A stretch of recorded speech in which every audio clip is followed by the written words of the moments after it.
Have you ever felt it? That strange, quiet sense of suffocation that comes with praise? The moment everyone is pleased with you, why is that the exact moment a cold fear begins to creep in? A fear that the flawless image of you might suddenly crack. We see a person at their peak, admired, successful, and approved of by all. On the surface, they are a monument to power. But later that night, in the cold blue light of their phone, a single negative comment, a single harsh criticism is all it takes for that monument to crumble into a pile of anxiety and self-doubt. Now picture someone else, someone perhaps unknown, uncelebrated, even misunderstood by the world. And yet when the storms of judgment come for them, they don't flinch. Their gaze doesn't waver. Their peace is unshakable. So where does real power lie? In the gleaming reputation that shatters with a whisper? Or in the quiet obscurity that can withstand a hurricane? This prison has no walls, but you feel it every day. It's in every yes that should have been a no, spoken only because you feared disappointing someone. It's in every smile you wore like a mask to hide your exhaustion, just so they wouldn't call you negative. It's in every photo you curated for validation, not for truth. This invisible chain, wrapped so delicately around your soul, is what we call reputation. We spend our entire lives building, polishing, and defending this reputation, hoping it will grant us safety and strength. But what if I told you that all this time you haven't been building a fortress, you've been building your own cage? Here is the truth. The path to becoming emotionally bulletproof isn't about building a better, more perfect reputation. The real secret, the dark secret, lies in the systematic and intentional destruction of your reputation. This radical, subversive idea doesn't come from some modern self-help guru. It comes from the depths of a true physician of the soul, a great explorer of the human unconscious, Carl Jung. Jung understood that our greatest enemy to freedom is the very mask we wear for others. He knew that the endless search for external approval leads us away from the true source of our power. It was he who said, "He who looks outside dreams. He who looks inside awakes." But why? Why would a master of the psyche propose such a seemingly destructive path to invincibility? What is his dark secret to this emotional fortress? What is it about our reputation that makes its destruction the very source of our power? To find the answer, we must go to the source code, to an ancient, dangerous bug in the human operating system. The answer lies in a single, ancient word: survival. Reputation is not a modern invention of social media. It is a survival mechanism hundreds of thousands of years old. For our ancestors on the plains of Africa, being liked wasn't a luxury. It was a matter of life and death. To be cast out from the tribe, to be disliked, to be judged negatively, meant facing the wilderness alone. It meant certain death. The fear of judgment is hardwired into our psychological DNA. It was the guardian of our survival. And here is the shocking truth. That ancient tribe is gone, but our brains are still running on its lethal software. This is a dangerous bug in our operating system. Today, we fear an unfollow with the same primal terror our ancestors feared a saber-toothed tiger. reputation, which was once our shield, has now become our cage. And others, consciously or unconsciously, have learned how to use this cage against us. They hold the key to our cell because they know we are terrified of being cast out, of being left alone. Carl Jung had a precise name for this tool of survival that has become our instrument of enslavement: the persona. The word persona comes from the Latin term for an actor's mask. It is the social mask we all wear to be accepted by society. The mask of the diligent employee, the good child, the cool friend, the wise intellectual. A mask in itself is not a bad thing. We need it for social interaction. The danger begins when we wear the mask for so long that we forget the face beneath. The danger is when we fuse with our role, when the sound of the audience's applause becomes louder than the beating of our own heart. This is where the real pain begins. You feel this pain in the employee who glances at the clock. It's 6 p.m. They're exhausted. Their family is waiting. But because their boss is still at their desk, they stay. Not because of the workload, but because of the terror of being labeled as not a team player. The persona is in control. You see this pain in the 18-year-old at a family dinner, smiling as they announce they're going to law school. Everyone cheers, and their parents glow with pride, but no one hears the silent scream of the painter, the musician, or the adventurer who is dying inside them. The persona is in control. And what is the ultimate cost of this endless performance? The final price for clinging to your reputation, for living behind these masks, isn't just your happiness or your peace of mind. The ultimate cost is far greater. The ultimate cost is the loss of yourself. It is a slow, quiet death of the soul, happening right under the bright lights of public approval. You become a beautiful, celebrated shell, with nothing and no one inside. So if this mental model that says approval equals survival is a fatal bug, if the persona is the contract for our own imprisonment, then what is the alternative? What new operating system does Jung propose to free us from this tyranny of the tribe and lead us toward true power? The operating system Jung proposes isn't a simple update. It's a revolution in the entire purpose of your life. The old mental model said, the goal is to win external approval for the sake of survival. Jung's new model flips this entirely. It says the goal of life is not to win the approval of the outside world, but to achieve the wholeness of your inner world. He called this sacred journey the process of individuation, a journey to become your authentic, integrated, and indivisible self. A journey home, not to the version of you that you built for others, but to the person you were before the world told you who to be. And here, Jung turns the question directly to you.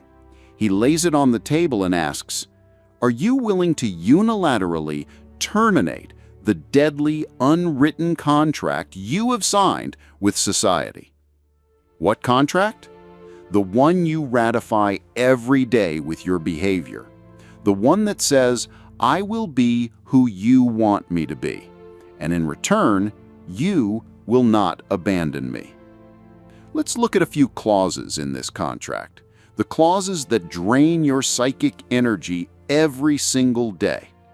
Clause 1, the art of people-pleasing.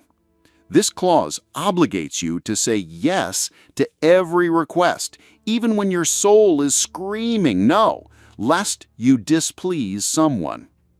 Clause 2, conflict avoidance at all costs. This clause forces you to swallow your truth, to flee from necessary discussions, and to choose a fragile peace over an authentic connection. Clause 3. The performance of life. This clause compels you to present your life not as it is, but as it would appear admirable.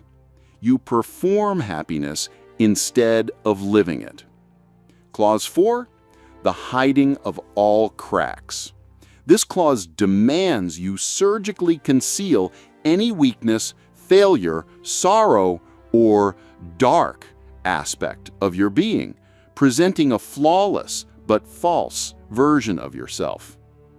These are the rules of your prison. To break this contract, to escape this prison, Jung gives us a golden key, a liberating principle to etch onto the walls of your mind. I would rather be whole than good. Let that sink in for a moment. To be good is to live according to someone else's definitions and expectations.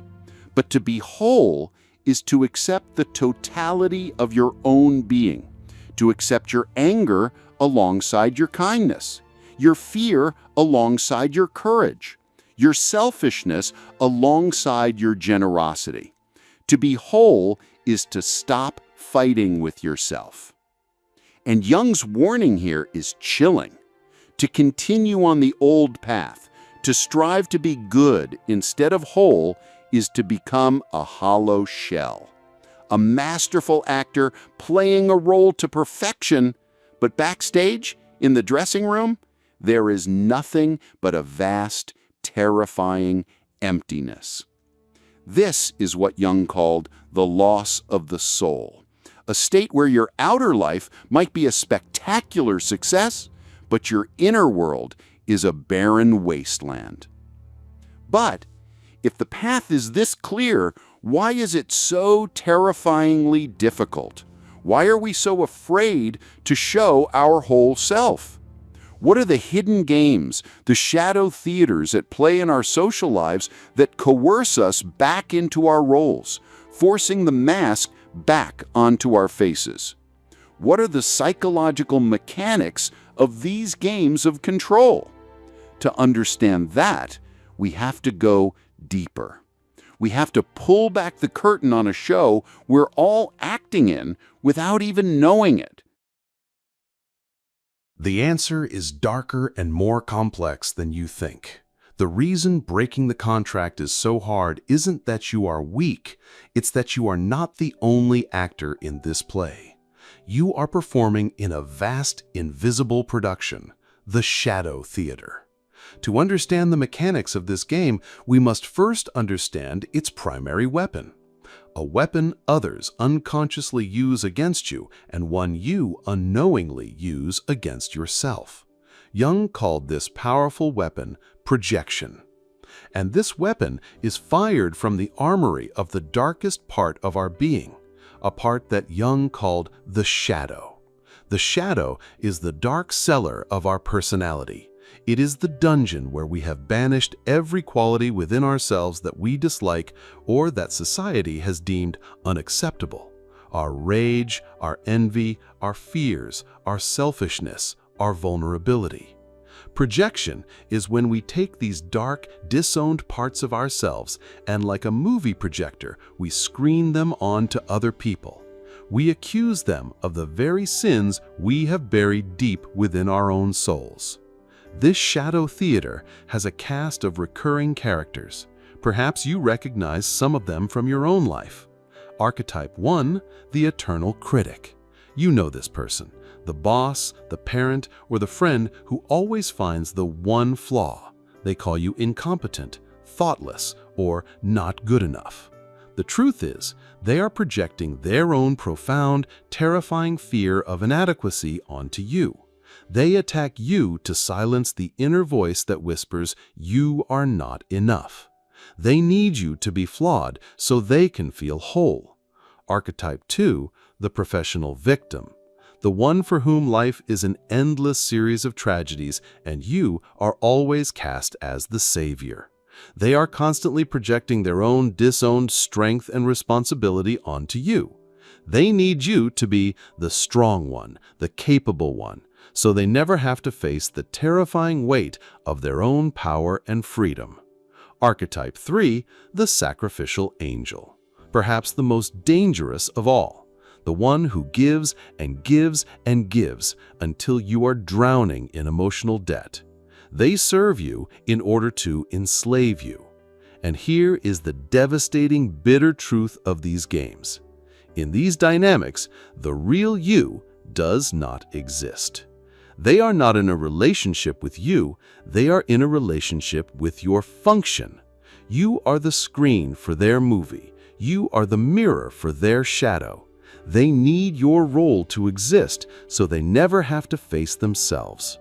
So how do you walk off the stage? How do you break the game forever? Here, Jung introduces a game-breaking move, one that is astonishingly simple, yet requires immense courage. You own your shadow. What does that mean? It means when someone projects their shadow onto you, instead of defending, deflecting, or counterattacking, you calmly accept it. When the eternal critic calls you incompetent, you acknowledge within yourself, yes, a part of me can be incompetent. I am human. When the professional victim blames you for not saving them, you acknowledge, yes, I am no longer willing to play the role of savior. When the sacrificial angel calls you selfish, you calmly agree within your own heart, yes, right now I must be selfish enough to honor my own needs. The moment you own the label you fear, the insult loses its power to wound. The projection has nowhere to land. It strikes the solid wall of your self-awareness and shatters. You have broken the game. You have walked off the stage. But what is this strange new power? A weapon made not of fighting back, but of absorption. A strength that comes not from building higher walls, but from having no walls at all. What is the alchemical secret behind this move that turns poison into medicine? And how does it forge us into the emotionally bulletproof beings we seek to become? The nature of this new power is a beautiful paradox. In our loud, reactive world, where everyone scrambles to get the last word in, this new weapon is the power of silence. In a world obsessed with building higher defensive walls, this is the power of having no walls at all. We think of power as a loud explosion.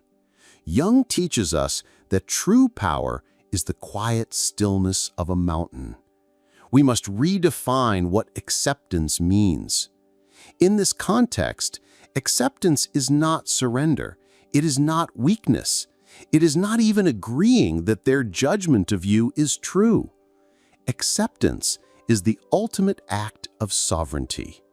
It is a declaration that says, I am so secure in my own inner world that no storm in the outer world can touch my center. You're not surrendering to them. You are simply refusing to participate in their war. But how does this acceptance make us powerful? Jung, the physician of the soul, saw this process as a form of spiritual alchemy. The ancient alchemists sought to turn base metals like lead into pure gold.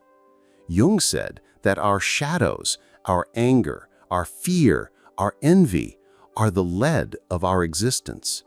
We spend immense psychic energy for years repressing this lead, hiding it in the darkest cellars of our soul. The moment you consciously choose to face and accept that lead within you, all of the vast energy you were using to suppress it is liberated. This liberated energy is transmuted. It becomes the fuel for growth, for self-awareness, for creativity. This is the alchemy of the soul, turning the dark lead of repression into the shining gold of integration. You are no longer at war with yourself, so your entire army is now free to build your life. Let us return to a real-world example. Imagine someone calls you selfish in a condescending tone. The old reaction, the actor, your heart pounds. You immediately become defensive.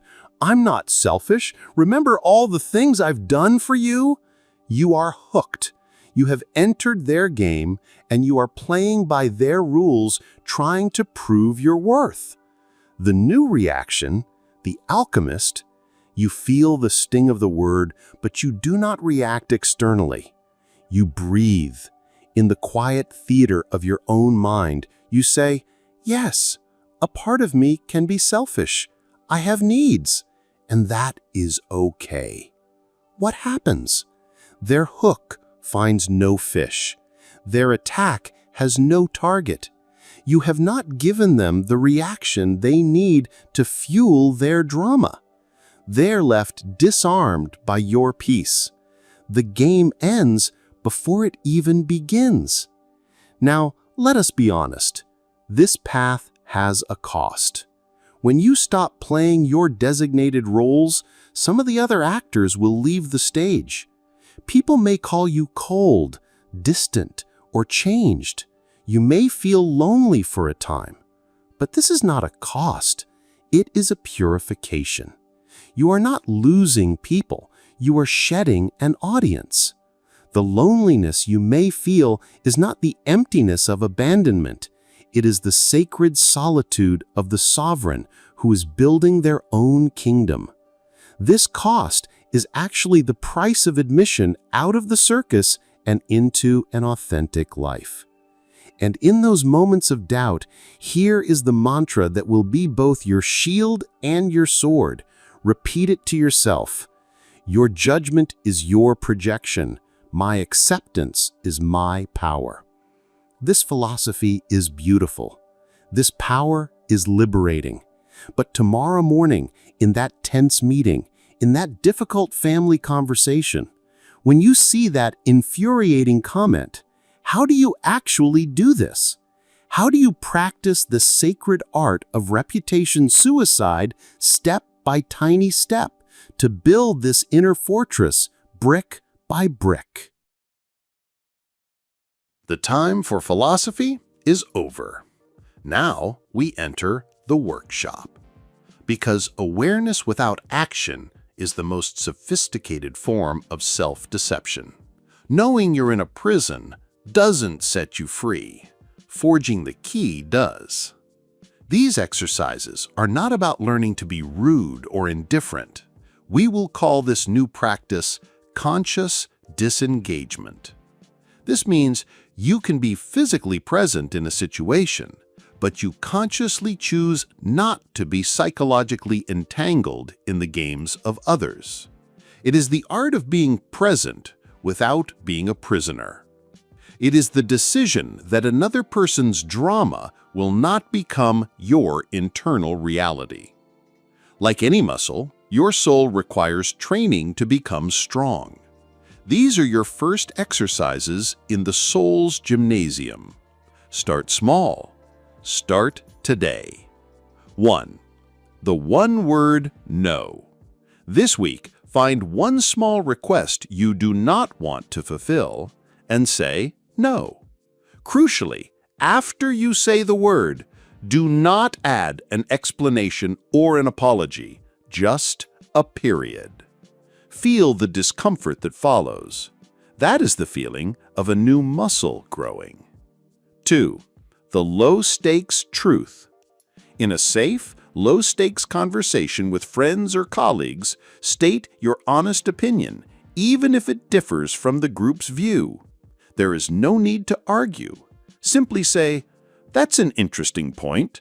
I see it a little differently." Then stop talking. You are not responsible for their reaction. 3. The confession of imperfection. Admit a small, harmless flaw to a trusted person. To be honest, I'm not very good at that. Or, I'm actually quite nervous about this. Watch how this act of vulnerability, instead of diminishing you, makes you more human and disarms those around you. 4. The 24-hour performance fast. For one full day, post nothing on social media. Do not perform happiness, success, or wisdom. Just exist. Observe the powerful inner urge to prove you are okay, to perform your life, and simply let that urge pass by like a cloud. As you do these, your entire being will scream at you to justify, to explain, to soften the blow. You must resist, and you must hold on to this golden rule of liberation. You do not owe anyone an explanation for your boundaries. Your peace is not up for negotiation. This process will feel lonely at first. It is supposed to. Jung taught that for any true transformation, for the soul's alchemy, a period of sacred isolation is necessary. You are not being abandoned. You are entering the crucible. The heat you feel is the purifying fire burning away everything that is truly not you. The noise of the world must fade so that you can finally hear the signal of your own soul. So how do you know you're making progress? Here is your litmus test. Your progress is not measured by the volume of applause you receive. The true metric is the depth of your inner peace in the face of their disapproval. When someone throws a hook of judgment or blame, and you feel a quiet stillness, you are advancing. And watch closely who exits your life when you stop performing for them. Their departure is not a rejection. It is your graduation certificate. You are walking through this fire. You are practicing this sacred art. But to what end? What lies on the other side of this pain, this purification? When all the masks have been turned to ash and the stage is empty, who is the person that rises from the flames? And what does that ultimate freedom truly taste like? On the other side of the fire, on the other side of the pain, who is it that rises? Not a new and improved version of you, but simply you. The person who was always there, before the world told you who you should be. The journey that began in an uncomfortable silence and a feeling of loneliness ends in a state of deep peace and total presence. You no longer live in the past or worry about the future. You come to inhabit the now. Because a person who is free from the judgment of others is for the first time truly free in time itself. And the rewards of this journey are internal, unshakable, and everlasting. The constant low-level anxiety that was the soundtrack to your life fades away, replaced by the deep, quiet hum of inner peace. That desperate hunger for approval, the neediness that was never satisfied, is replaced by a calm, self-contained power. You no longer look to others to fill your empty spaces, because you have discovered that you are not a space to be filled. You are the entire ocean. Your relationships transform. You begin to attract connections based not on need or function, but on resonance. People are drawn not to your performance, but to your rare and beautiful authenticity. This is more than a change in your behavior. It is a fundamental shift in your very identity, a great shift. You cease to be a reflection in other people's eyes, and you become the source of your own light. And this brings us to the final liberating paradox of this path. By being willing to destroy your reputation, you finally build your character. By letting go of the need to be liked by everyone, you become deeply and truly lovable, to the few who matter, and most of all, to yourself. You may lose an audience, but you gain a soul, and that is the most valuable trade a human being can ever make.